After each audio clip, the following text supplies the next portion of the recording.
Bonsoir à tous et à toutes. Je vous remercie énormément d'être venus si nombreuses et nombreux. Je suis arrivé ce matin dans un avion en provenance d'Amsterdam qui était absolument comblé de gens qui se rendaient au salon de l'auto.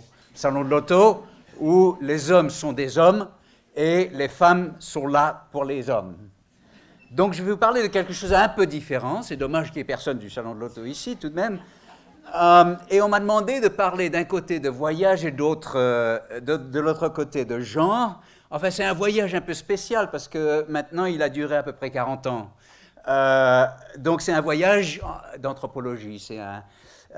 Et comme Lorena l'a dit d'une façon très éloquente, pour les anthropologues et en fait beaucoup d'autres chercheurs en sciences sociales empiriques, le fait que le genre, le sexe, la sexualité sont des catégories qui sont profondément sociales et culturelles, n'est pas nouveau du tout, a été établi depuis bien longtemps, depuis en fait le début de ces disciplines au début du XXe siècle. Et qui veut dire social, culturel, veut dire aussi qu'elles sont sujettes à des variations profondes d'une société à l'autre et d'une période historique à l'autre. Je fais l'écho encore des propos de Lorena. Ce qui veut dire de façon très classique que ce qui nous paraît tout à fait naturel et évident où nous vivions et dans quelle période historique n'est souvent qu'une manifestation entre beaucoup d'autres de la façon dont les choses peuvent être organisées. Et ici, je vais vous parler d'un cas que je connais assez bien, d'une région du monde où les choses se passent différemment. En fait, pas mal d'exotisme, mais en fait, je vais mettre aussi un peu le robinet d'eau froide sur l'exotisme et montrer que les choses, en fait, échoent d'autres circonstances qu'on connaît mieux. Il y a des limites à la variation humaine. Alors, j'ai dû faire des choix difficiles de quels aspects de la question je vais présenter, et je vais négliger beaucoup de détails, et en particulier, je demande l'indulgence des chercheurs dans la salle. Beaucoup d'entre eux connaissent autant que moi sur le genre et sur la sexualité, si pas plus, et j'ai pour le fait que je vais sursimplifier les choses, et je vous demande pardon. Permettez-moi de commencer avec une anecdote très personnelle et un peu embarrassante en fait. Donc mes premiers pas comme jeune anthropologue assez vert. Et c'est une anecdote sur laquelle je reviendrai un peu plus tard. Donc je me suis rendu dans les îles du Pacifique pour la première fois, j'avais 19 ans, ça fait très très longtemps. C'était dans les îles Tonga, je vais vous montrer dans quelques minutes une carte, plus précisément dans le petit archipel de Vava'o, qui est au nord du pays, il est toujours, qui à l'époque était un coin très paisible et relativement loin des sentiers battus. Aujourd'hui, c'est un centre de tourisme absolument affreux. J'étais un petit peu abruti, je ne savais pas exactement ce que je faisais. Je m'étais lancé très naïvement dans un projet de recherche de terrain sans bien savoir comment m'y prendre. Il y avait un petit marché dans le village principal et une des premières personnes, il fallait que je me nourrisse, j'étais au marché, et une des premières personnes que j'ai rencontrées, qui est venue vers moi, était une personne que j'appellerais Chionnet, c'est un pseudonyme, qui vendait des fruits. Contrairement aux autres hommes tongiens, Chionnet avait un comportement très doux. C'est trop fort? Vous avez beaucoup trop de micros, en fait. D'accord. Je crois que ça va être mieux pour tout le monde, allez-y. D'accord. Avait un comportement... Ça va comme ça? Oui, ça va? D'accord. Qu'on pourrait appeler donc efféminé. Si on peut se permettre cette évaluation qui voyage en fait assez mal à travers les cultures différentes, parce que une personne efféminée d'une société n'est pas du tout de l'autre. Il m'a invité chez lui pour le repas du dimanche après le culte, et j'y ai rencontré son épouse et ses 3 enfants. Alors, à mon insu, à l'époque, la première personne que j'ai rencontrée à Tonga était une personne, entre guillemets, de 3e genre, un terme que j'utilise provisoirement dans cette présentation avant de le détruire. Donc je vous ai invité sous de fausses prétentions. Je reviendrai sur quelques détails intrigants. Pourquoi Sionnet avait-il une épouse ou elle? Pourquoi s'intéressait-il à un jeune garçon blanc? Pourquoi vendait-il des fruits au marché qui étaient autrement dominés par les femmes? Alors je vais d'abord situer mes propos. Pour commencer, plusieurs précisions, d'où je parle, de qui et comment.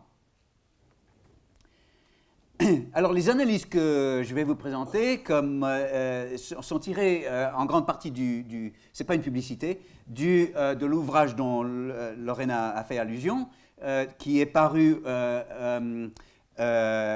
simultanément en 2014 aux presses universitaires de Hawaï et de Hong Kong. Et c'est un ouvrage collectif que j'ai organisé avec une grande copine, Kalisa Alexeyev, qui enseigne à l'université de Melbourne. Ce que l'on appelle Océanie, alors voilà la carte que je vous ai promise, est une grande région qui englobe les îles de l'océan Pacifique. Le terme est reconnaissable, surtout dans le milieu francophone, bien qu'on a tendance à le remplacer aujourd'hui par un autre terme, les îles du Pacifique, Pacific Islands.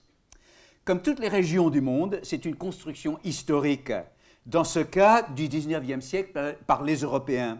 En France en particulier, on trouve très vite, au XIXe siècle, les établissements français en Océanie. Ça fait très bien. Avant qu'on utilise la Polynésie française. C'est le cas aussi de ces grandes trois divisions géographiques, la Polynésie, la Mélanésie, la Micronésie. Ces étiquettes très problématiques sont les produits de la catégorisation européenne du XIXe siècle, des peuples colonisés en fonction de ce que les Européens trouvaient étaient leurs caractéristiques raciales putatives. Notez l'étymologie de la Mélanésie, à savoir île noire, et donc des hiérarchies racistes de primitivité qu'ils construisent sur ces caractérisations. Je n'ai pas le temps d'aborder toutes les complexités de ces antécédents historiques. On a néanmoins besoin de termes, donc je les utilise et je les utilise avec prudence. De plus, nombreuses sociétés de la région sont devenues depuis des années, pour compliquer un peu les choses, depuis les années 60, des sociétés émigrantes. Le résultat de l'effondrement économique général des pays du Sud et en particulier de ces contrées, vers les quatre coins du bassin du Pacifique, à savoir la Nouvelle-Zélande, l'Australie, Hawaï et la côte ouest des États-Unis. Il y a aujourd'hui, par exemple, plus de Tongiens et de Samoans hors des îles que dans les îles elles-mêmes, une situation qu'on retrouve dans beaucoup de pays du monde, en fait. Les Caraïbes, c'est exactement la même chose. Ces sociétés sont donc aujourd'hui de véritables diasporas et on ne peut pas parler d'elles sans tenir compte du va-et-vient constant de personnes, d'objets, d'idées, d'argent, de matériel entre les îles et les communautés émigrées. J'y reviens.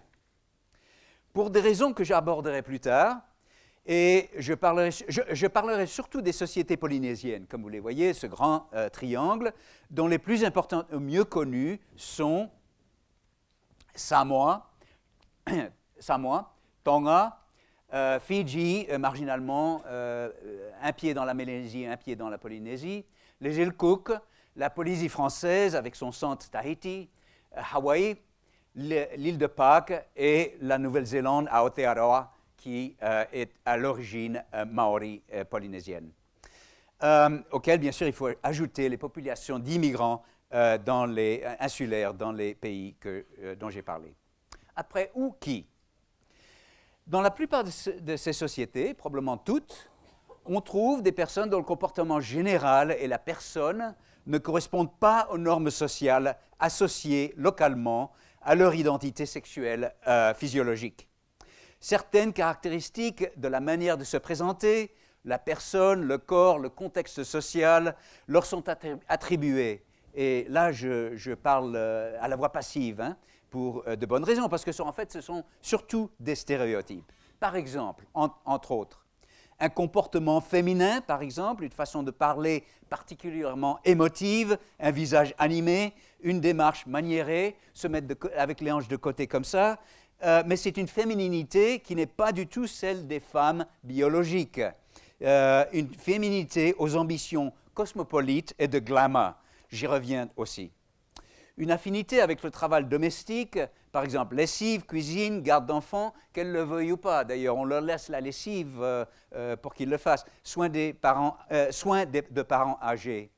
Dans le contexte urbain, l'emploi dans les professions régulièrement associées aux femmes, par exemple couturière, fille de maison, enseignante d'école primaire et bien sûr coiffure.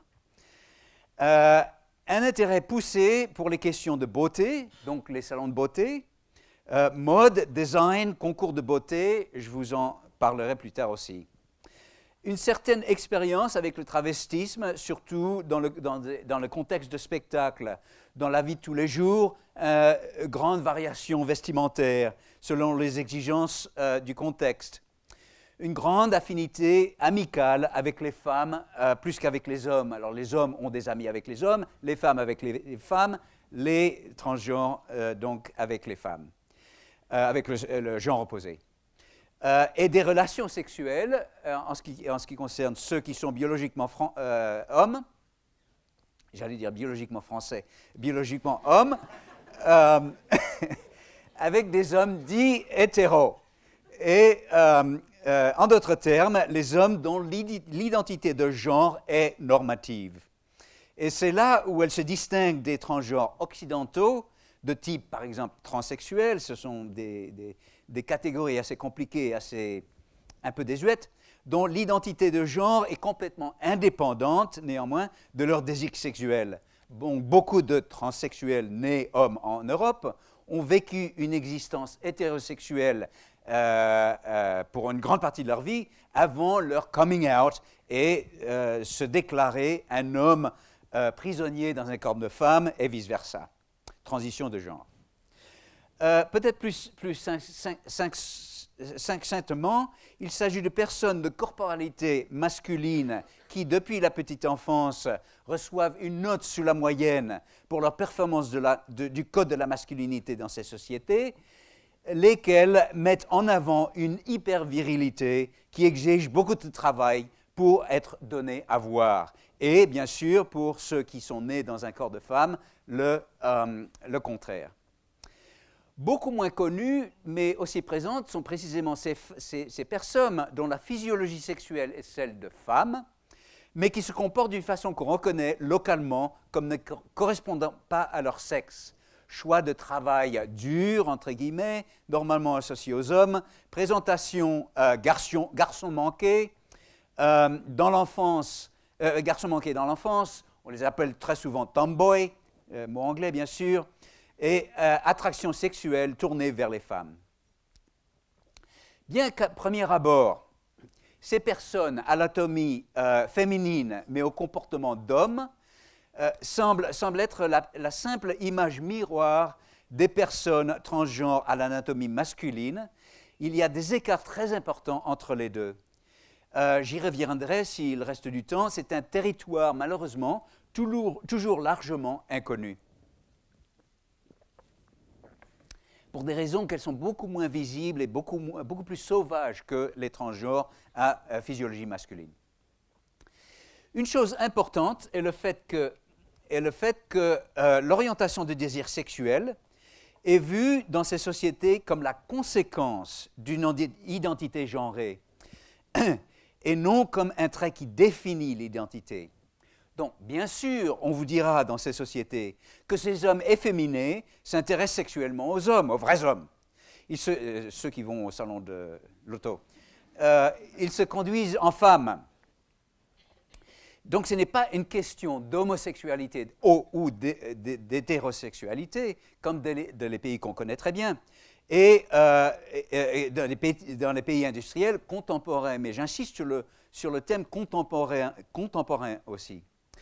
Et d'autre part, les hommes normatifs n'ont aucun problème à avoir des relations sexuelles avec des hommes efféminés, parce que ce n'est pas honteux, ce ne sont pas des relations homosexuelles. ils couchent avec des femmes.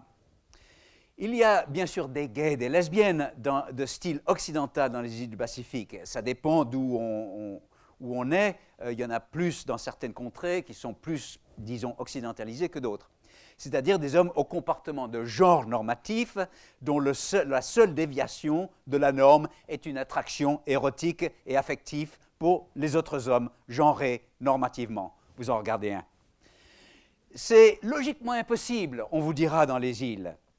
Mais bien sûr, vous diront d'autres, ajoutant parfois, mais ce sont des hypocrites, parce qu'ils s'intéressent aux hommes, mais ils ont peur de se comporter en femmes.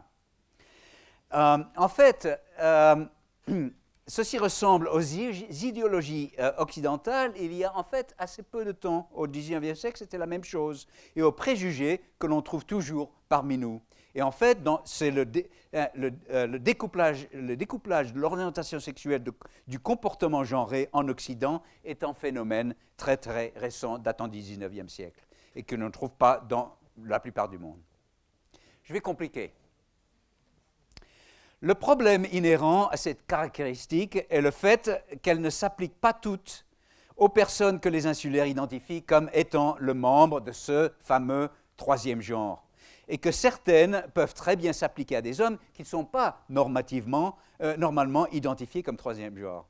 Ce qui explique donc mon premier ami tongien, Sione, rencontré en 1978, 78, était marié avec des enfants, malgré son comportement efféminé aux yeux d'autres tongiens. Moi, je ne savais pas très bien, qu'il étiquetait de façon très prosaïque comme étant une fraleiti. Je reviens sur ce terme. De plus, les normes de masculinité varient beaucoup d'une société insulaire de ces contrées du Pacifique à l'autre. Ce que l'on trouverait efféminé dans une société de la région ne l'est pas dans une autre. En outre, bon nombre de ces caractéristiques énumérées, que je viens d'énumérer, sont des, comme je l'ai dit, stéréotypes. Bien que, comme tous les stéréotypes, ils sont ancrés dans une réalité d'une sorte ou d'une autre. De plus, la plupart de ces caractérisations soulèvent plus de questions qu'elles n'apportent de réponses. Qu'est-ce qu'un comportement féminin, par exemple? Et de quelle manière une profession ou une activité est associée aux femmes, surtout dans un contexte où le travail est genré de façon généralement assez vague. On trouve des petits garçons qui s'occupent des bébés, et ce n'est pas du tout quelque chose qui est dangereux pour la façon dont ils sont genrés comme garçons. Enfin, les sociétés de la région sont diverses et se trouvent dans des situations historiques et politiques très différentes. Certaines ont fait l'expérience d'un colonialisme très léger, où j'ai fait mes propres travaux à Tonga, à Samoa, etc., alors que d'autres populations insulaires sont maintenant dominées politiquement et numériquement par d'autres populations, comme est le cas de Hawaï et de la Nouvelle-Zélande, société qu'on appelle en anglais « settler colonialism », qui est très difficile à traduire en français parce que « settler » c'est « colon », « colonialism » c'est aussi « colon ». À Hawaï et en Nouvelle-Zélande, je passe ça sur le travail d'une personne qui a contribué un chapitre à l'ouvrage. Les personnes de troisième genre sont beaucoup plus proches des transgenres occidentaux, désirant par exemple une intervention chirurgicale de transsexuation, qui n'est pas le cas dans les îles un peu plus éloignées. On peut faire mention par exemple de Georgina Bea, une néo-zélandaise maori, née homme, qui, après une carrière illustre comme travailleuse de sexe, puis qui devient maire, puis parlementaire travailliste, représentant un district rural et ultra-conservateur, le Wairarapa, pendant 8 ans. Malgré son identification en tant que Maori, donc polynésienne, elle est transsexuelle dans la terminologie occidentale. Par exemple, elle a raté son permis de conduire 6 fois de suite. Donc nous avons affaire à une catégorie... Donc, nous avons affaire à une catégorie souple, et elle parlait de ça en s'affolant, etc. À la télévision, toujours, bien sûr. Nous avons affaire à une catégorie souple, potentiellement instable et subjective. Malgré ceci, quand on a peu d'expérience dans les îles, on repère tout de suite une personne transgenre. Alors, question de terminologie. Donc, je vous ai dit que le troisième genre, j'allais détruire le troisième genre, troisième siècle, le transgenre, ou simplement, doit-on parler d'hommes efféminés, de femmes homas, pas un joli mot, qui aurait la conséquence, en fait, ces alternatives, de rendre ces personnes beaucoup moins exotiques. Tous les termes qu'on puisse choisir ont bien sûr des avantages et le contraire des désavantages. Mais j'utilise généralement dans mes propres écrits le terme transgenre, qui est très vague, ou personne non hétéronormative. Mais je ne vais pas vous ennuyer avec ça, sa pesanteur est absolument insupportable. Le problème inhérent au terme troisième sexe, pas troisième siècle, pas troisième sexe, est le fait que le mot troisième est ambigu. Il peut s'agir, par exemple, on peut le prendre comme un chiffre ordinal, premier, deuxième, troisième. Et on est forcé à dire que dans la société, on a trois genres, ce qui est en fait impossible à soutenir. On peut aussi, pourquoi pas, 4, 5 ou 6. Mais si on prend le terme troisième dans le sens de tierce, c'est-à-dire autre, différent, en plus, il est beaucoup plus valable. Mais l'ambiguïté du terme est un grand problème. Les termes locaux diffèrent beaucoup d'un groupe d'îles à l'autre et différents termes parfois se font concurrence dans la même société. Alors voici les termes en langue polynésienne qui se réfèrent aux personnes de troisième type de physiologie masculine. Donc à Tonga, à Tonga, Leiti, je vous en parle dans une minute, à Samoa Afafine, à Kavaine aux îles Cook, Raerai et Mahu en Polynésie française et Mahu à Hawaï, Ngori à Fidji, je fais du show-off là, Whakawhawhine à Wallis et Futuna, et Pinapinaine à, je ne parle pas toutes ces langues, mais la plupart, aux îles Liberté, ce n'est pas une plaisanterie. Alors, ce qui était très intéressant, c'est que ces termes locaux sont tous des néologismes ou des termes construits d'autres termes. Le seul, en fait, qui est présent dans une langue polynésienne au premier contact avec les Européens, c'est Mahu aux îles Tahiti, aux îles de la société, d'étymologie inconnue. Les autres termes sont soit descriptifs, soit des néologismes. À Tonga, Fraleiti ou Leiti vient de lady. Hein? Ce qui est assez intéressant du point de vue historique, je vais en parler dans une minute. Le terme Faka, j'utilise le mot Leiti qu'elle elle-même préfère. Beaucoup de gens utilisent le préfixe Faka, Whakaleiti, qui veut dire à la manière de. Mais les Leiti elles-mêmes n'aiment pas beaucoup ce préfixe parce qu'elles trouvent que ça ressemble beaucoup trop à un certain mot anglais. Voilà. À Samoa Afafine, qui veut dire comme une femme. Les autres, à ces termes locaux, il faut ajouter des termes désobligeants et stigmatisants empruntés des langues coloniales, comme par exemple Pufta et Fairy, fée en anglais, dans le Pacifique anglophone, et PD, folle, dans le Pacifique francophone. Pour les femmes, pour les transgenres à physiologie féminine, il y a très peu de termes. Tomboy, hein, emprunté de l'anglais, qui est très intéressant. Il n'y a vraiment pas de variation dans ces termes. Mais les termes ne sont pas seulement descriptifs, ils font des choses. Donc, souvent, en fait, les débats autour des thèmes sont en réalité des débats autour de choses complètement différentes, comme par exemple la moralité. Donc, ma grande copine, j'ai oublié Fratapu en Nouvelle-Zélande, qui est un terme en fait qui date des années 60 de revendications culturelles maoris, la renaissance de la culture maori après 100 ans d'oppression. Par exemple, les travaux de ma collaboratrice Kalisa, qui montrent qu'aux îles Cook, à la fin des années 90, il y avait un terme, lae-lae, qui était emprunté du terme tahitien rae-rae, était la désignation la plus courante. la connotation de ce terme variait du neutre au négatif en fonction de qui l'utilisait, dans quel but. Au milieu des années 2000, elle témoigne, les transgenres insulaires ont décidé de changer les termes. Laila n'était plus à leur goût, ils préféraient s'appeler Akavaine, qui est en fait un calque du terme samoan Fa'afafine. Ils sont très, très proches, bien que la phonologie est très différente. Donc, ils avaient été exposés grâce au réseau diasporique. En même temps, le nouveau terme constitua une valorisation au niveau local.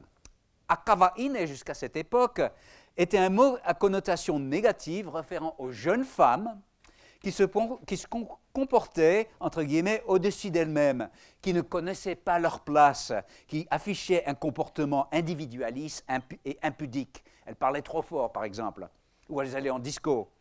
Affreux.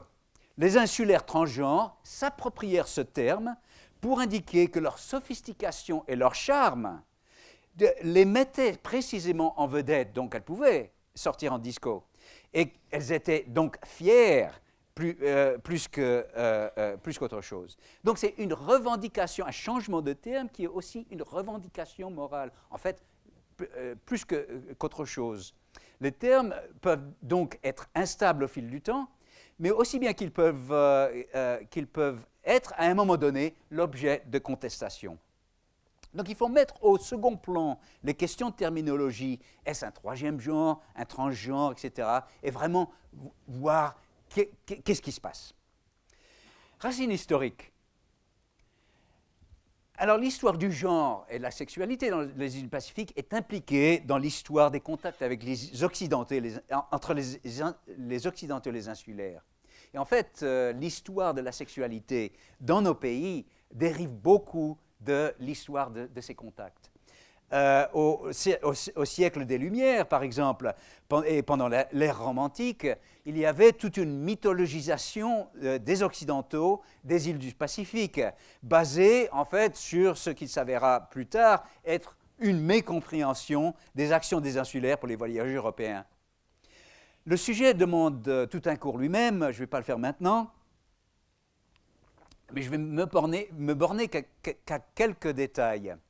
Une énigme historique importante est le fait que, dans le Pacifique, les seuls témoignages de personnes ou pratiques non hétéronormatives, si vous me laissez ce mot, cette expression, à la fin du XIXe siècle, du XVIIIe siècle, siècle des Lumières, se réfèrent à Tahiti et de façon plus ambiguë à Hawaï. Là, les voyageurs européens, tels que le fameux capitaine Bligh, nous ont laissé des témoignages dans leurs journaux de bord, tel le grand capitaine. En rendant visite ce matin au roi Taina et sa femme, je trouvais avec eux une personne qui, bien que je fusse certain que c'était un homme, dégageait de telles marques de féminité qu'il évoquait en moi certaines notions que je décidais de chercher si elles avaient un fondement. Quand je demandais à Heidi, je suppose, qui c'était, elle me répondit sans aucune hésitation que c'était un de ses amis et appartenait à une catégorie de gens qu'on appelait Mahu, commun à Tahiti. Quand les hommes avaient des contacts fréquents avec lui, avec lui et qu'il vivait et mangeait avec les femmes en suivant les mêmes règles qu'elles.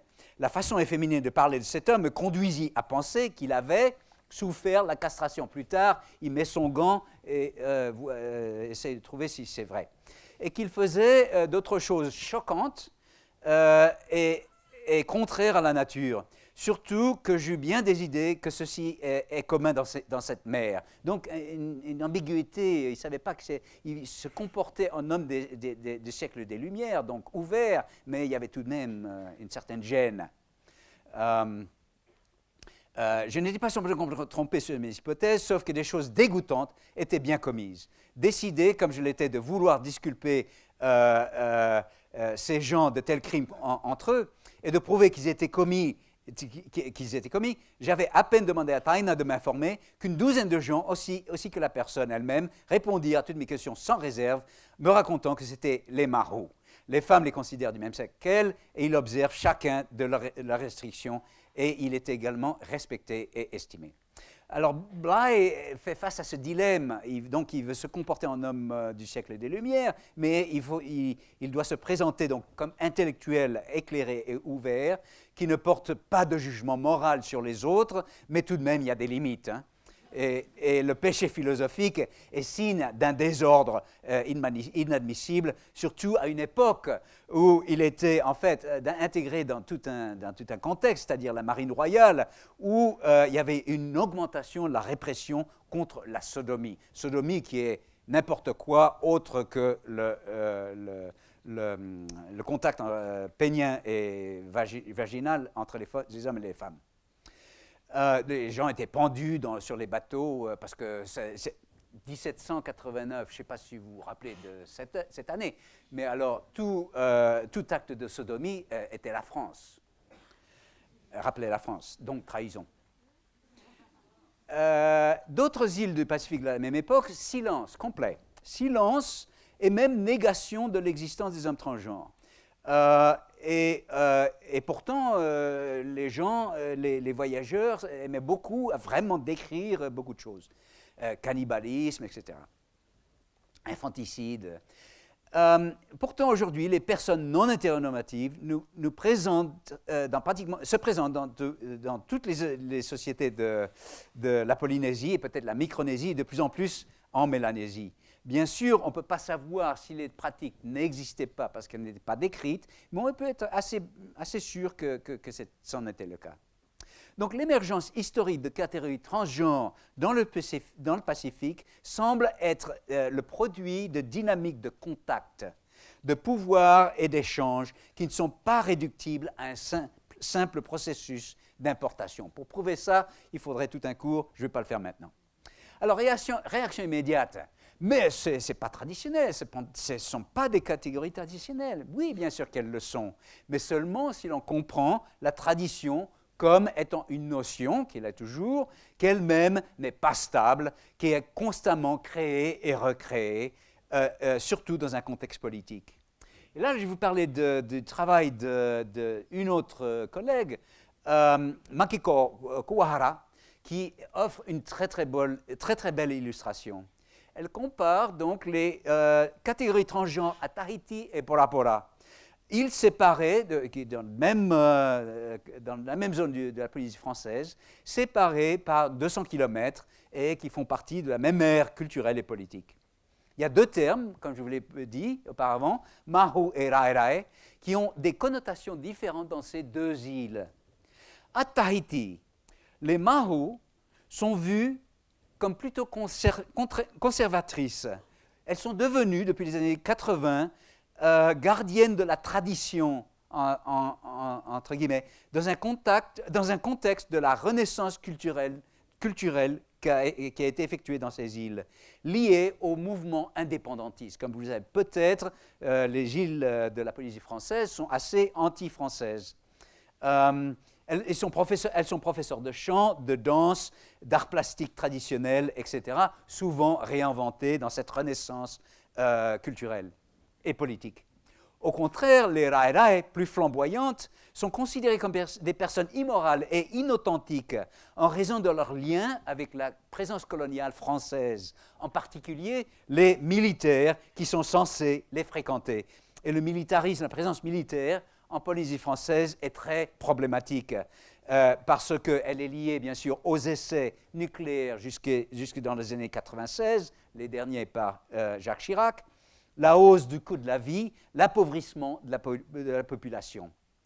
À Bora Bora, en revanche, aucune présence militaire, mais du tourisme de haute gamme. Si vous allez vous marier en Polynésie française, ça sera probablement à Bora Bora et pas à Tahiti.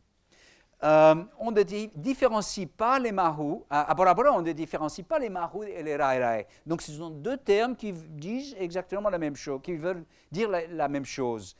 Elles sont toutes appréciées par le travail dans l'industrie du tourisme de luxe et leur rôle dans les familles leur rôle à démontrer aux touristes l'hospitalité polynésienne, y compris bien sûr des services sexuels.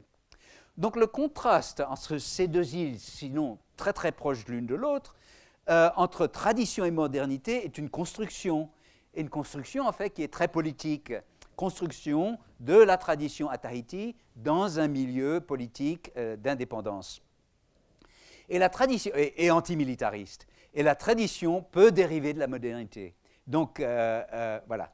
C'est le produit, donc ici, c'est un produit de dynamique géopolitique, essai nucléaire, présence militaire, tourisme international de haut de gamme, dont l'effet peut varier radicalement au sein du même territoire.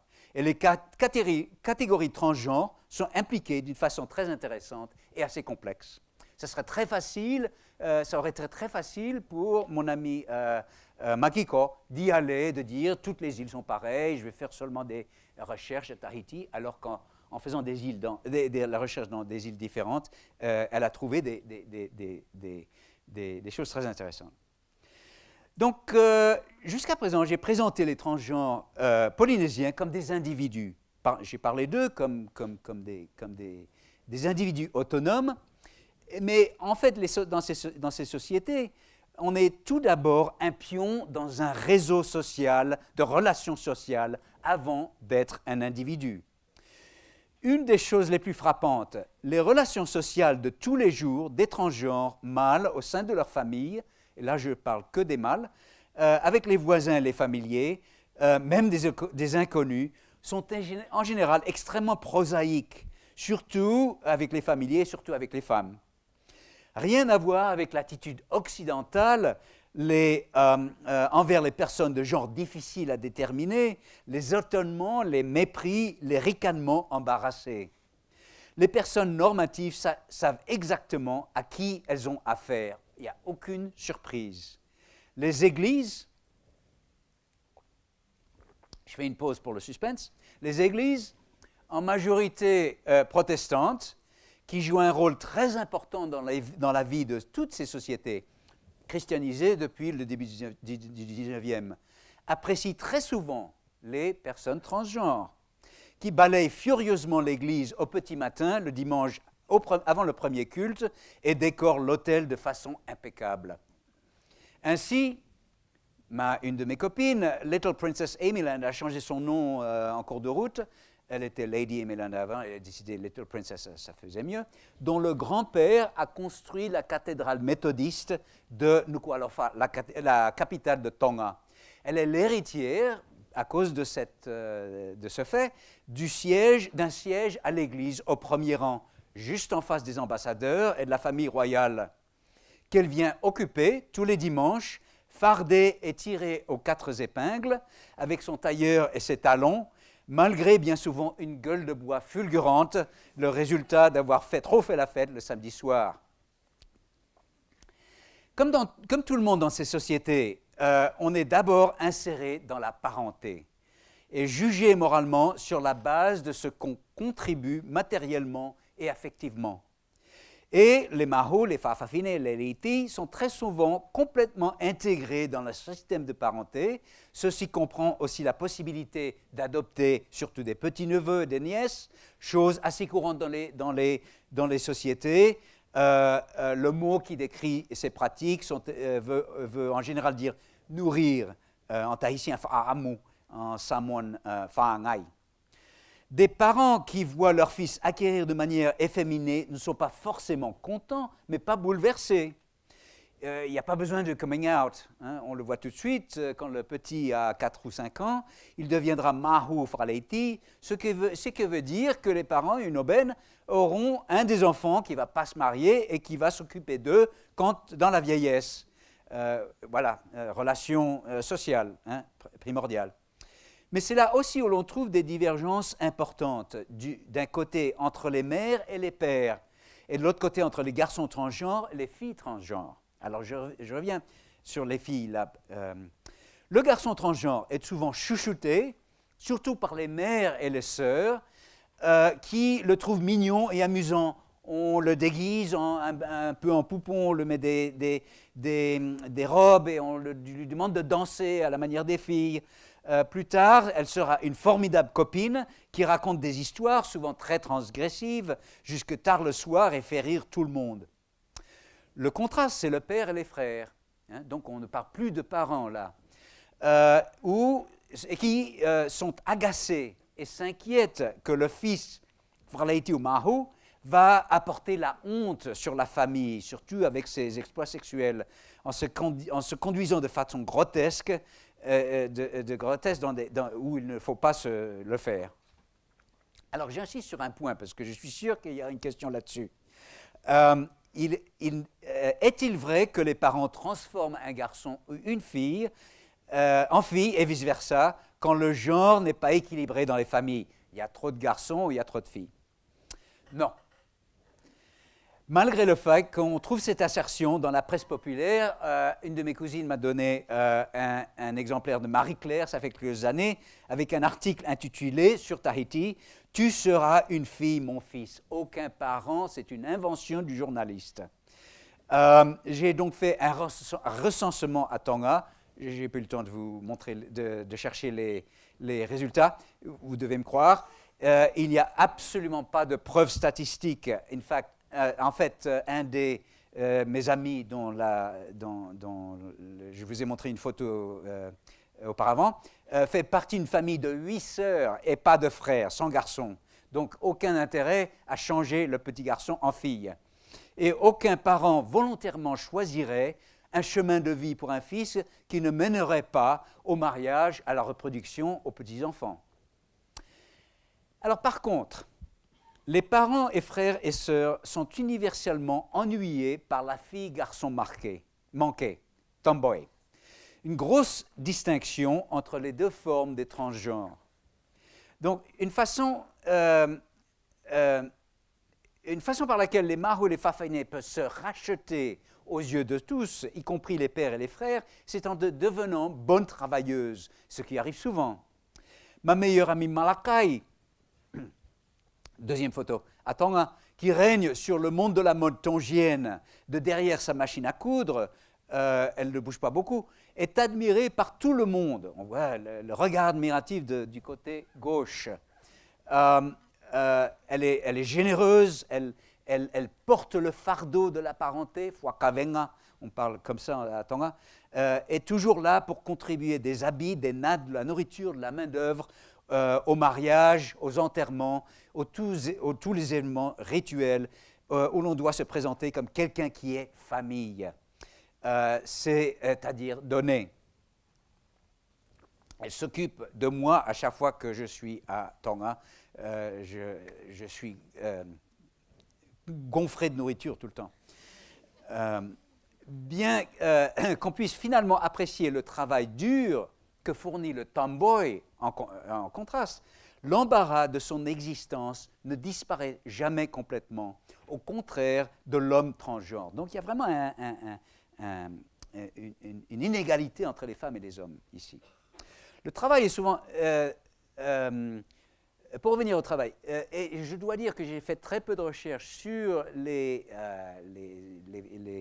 transgenres nés femmes à cause du fait qu'elles sont très sauvages. Hein, et elles ne veulent pas vraiment de publicité, de recherche ou quoi que ce soit. Et même après 30 ans, c'est très difficile pour moi d'avoir des contacts avec elles. Je m'en excuse. Le travail est souvent un travail de nature créative pour les Fraleiti, salon de beauté, mode, décoration, et dans les sociétés comme Tahiti et Nouvelle-Zélande, Nouvelle-Zélande Maori, où la culture est l'objet d'efforts conscients de renaissance, donc danse, chant, arts plastiques, etc. C'est dans ce contexte qu'on peut comprendre les concours de beauté qui sont une focalisation d'efforts et d'attention toute l'année, dont les insulaires raffolent, ou les garçons transgenres, que les garçons transgenres organisent dans toutes les sociétés insulaires. Voilà le Miss Galaxy, ça date de 1997. J'en ai eu marre à la file des années de faire des films sur Miss Galaxy. Et qui attire toute la crème de la société, qui vient tirer aux quatre épingles pour admirer la créativité des Fraleiti et présidée par un membre de la famille royale. Alors voici un segment du concours, de ces concours que j'ai analysé dans un de mes articles. Si vous voulez télécharger mes articles, ils sont tous en anglais malheureusement. Non, pas tous, sauf un, mais ça vous fera pratiquer l'anglais. Et puis, vous les trouvez sur Internet très facilement. Alors, voici Sonia. Oups.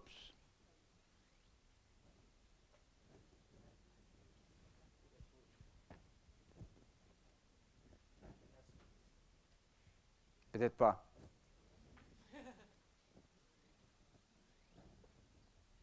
Bon, ça fait rien.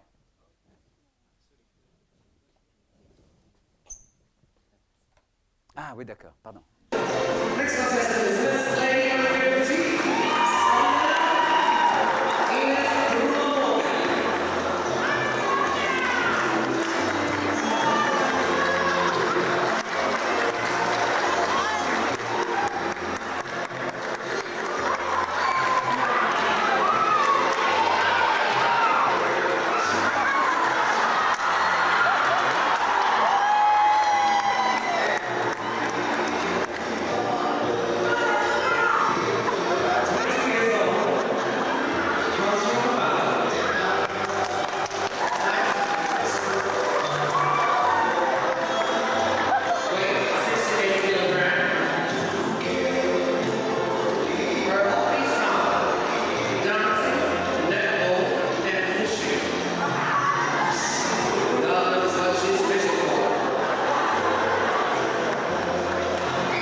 Alors voilà, je ne vais pas faire une analyse, en fait, c'est très riche, mais je vais faire quelques remarques.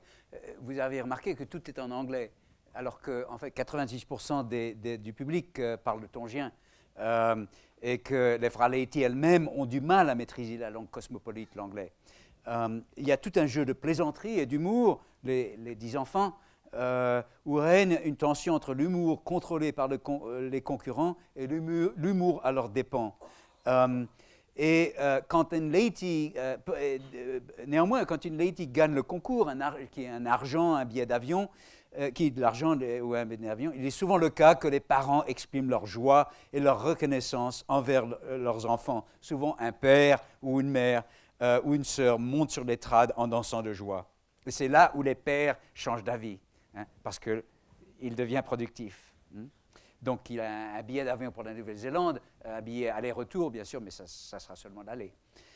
Il y a d'autres manifestations de cette orientation vers un monde externe et cosmopolite. Le fait que les Laity à Tonga et ailleurs dans le Pacifique font aussi partie de mouvements globaux de revendications politiques et sociales qui sont arrivés surtout sur le dos de mouvements pour la prévention du sida. Fléau que dans cette partie du Pacifique est très connu, mais comme une possibilité, mais il y a extrêmement peu de cas. Seulement 17 cas à Tonga depuis le début de l'épidémie. Mais tout le monde sait ce qu'est le sida.